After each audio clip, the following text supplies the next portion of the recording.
आळूचे पानं आणून अळूवडी बनवायला वेळ मिळत नाही किंवा ती अळूवडी जरी बनवली तरी ती मध्ये अशी पोकळ होते, तर त्यासाठी मी सोप्या पद्धतीने अळूवडीचे मुठिया कसा बनवायचा, अगदी चव तीच आणि ते पण न तळता कशा बनवायच्या त्याच आपण बनवलेल्या आहेत। व्हिडिओमध्ये तुम्ही नक्की बघा। तर नमस्कार, मी अनिता केदार रेसिपीज मराठीमध्ये तुमचं मनापासून स्वागत आहे। तर चला आज आपण बनवूया मस्त अळूवडी मुठिया।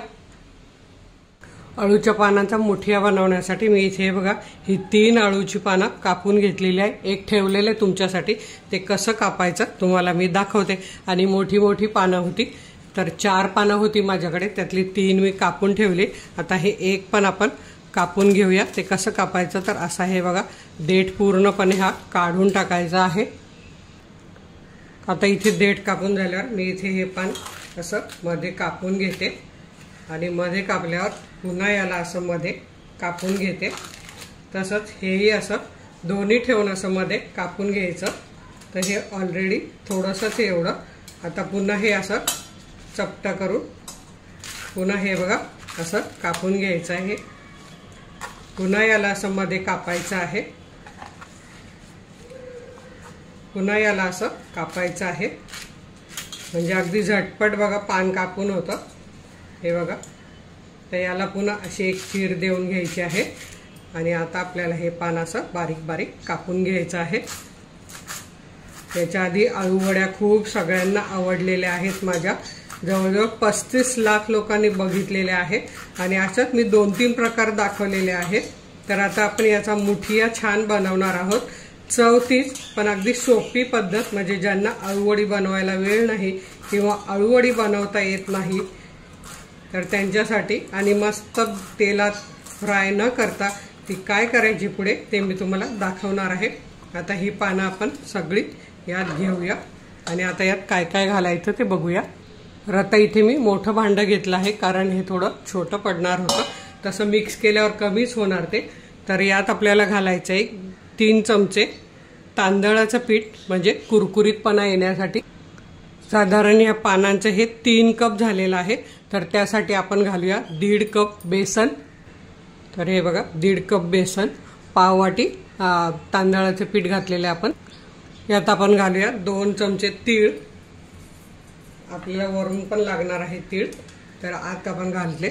इथे मी काश्मीरी आणि बेडगी मिरची पावडर 1 चमचा भरून घेतलेला आहे, पाव चमचा हळद घेतली, 2 चिमूट हिंग घेतलेला आहे। चवीप्रमाणे घालायचं 1 चमचाभर मीठ। इथे माझ्याकडे बघा हा ठेचा असतो तेलात परतून ठेवलेला, तो मी घालते। लसूण, हिरवी मिरची आणि कढीपत्ता हा 1 चमचाभर, चव फार छान येते।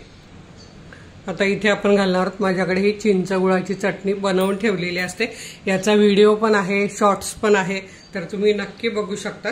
तर आता हे घालून आपल्याला हे अर्धा कप घेतलेला आहे, तर हे घालून आपल्याला पीठ मिक्स करून बघायचं आहे आणि लागलं तर थोडंसं पाणी घालायचं आहे।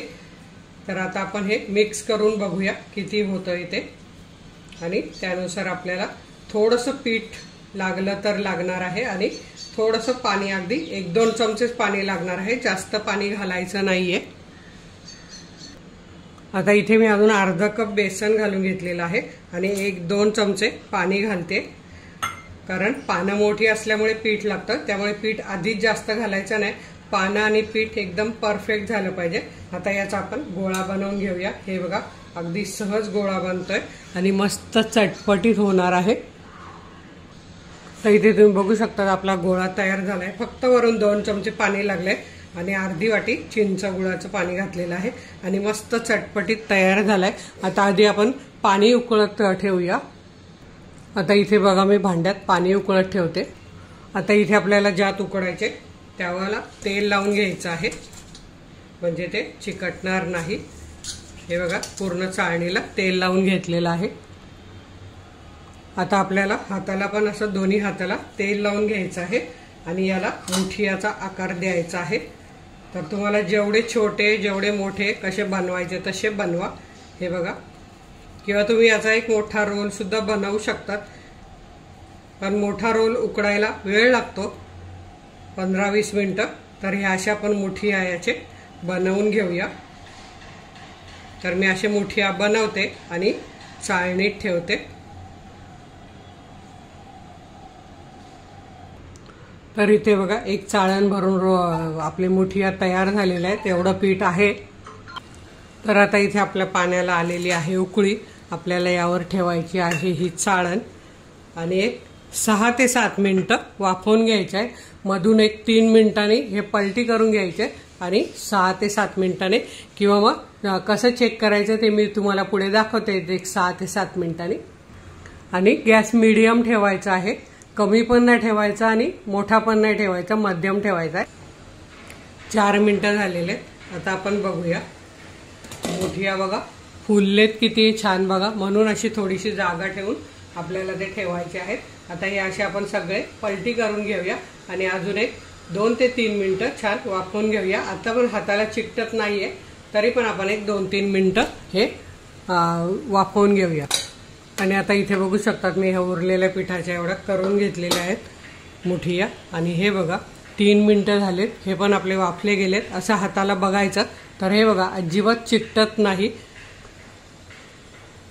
तर आता हे काढून थंड करायला ठेवते आणि हे बाकीचे वाफवायला ठेवते मी। आता हे मी वाफवायला ठेवते आणि त्याचं काय करायचं तुम्हाला दाखवते। तर आता इथे मी घेतली कढई लोखंडाची आणि त्यात 1 चमचाभर फक्त तेल टाकलेलं आहे।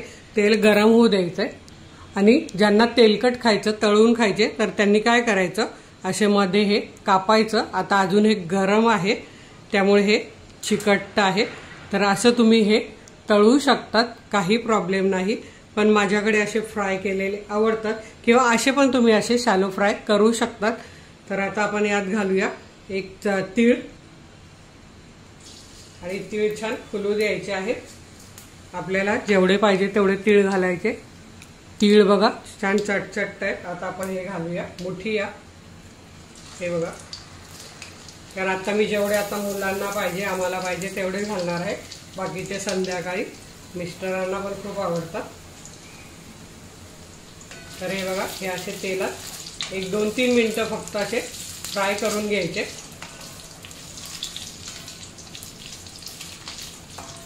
छान वरून कुरकुरीत होतात आणि आतमध्ये पण छान होतात। 2-3 मिनिटानंतर तुम्हाला दाखवते, असे कापून पण छान लागतात। तर मी असे काही असे कापून पण टाकते, म्हणजे अगदी छान लागतील।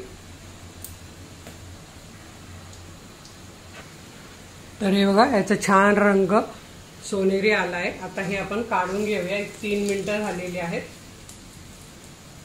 हे बघा असे कडेला निथळून काढायचे, म्हणजे आपल्याला पुढचे जे काही रोल आहेत ते पण आपल्याला फ्राय करता येतील। तर असे मी काढून घेते। तर आता इथे तुम्ही बघू शकतात आपले उकडलेले मुठिया आणि हे शॅलो फ्राय केलेले अळूवडी मुठिया एकदम टेस्टी आणि झटपट होणारे आहेत। तर तुम्ही सुद्धा हे नक्की करून बघा। व्हिडिओला लाईक करा, आपल्या मित्रमैत्रिणींना शेअर करायला विसरू नका। तर वेळात वेळ काढून व्हिडिओ बघितल्याबद्दल तुमच्या मनापासून धन्यवाद।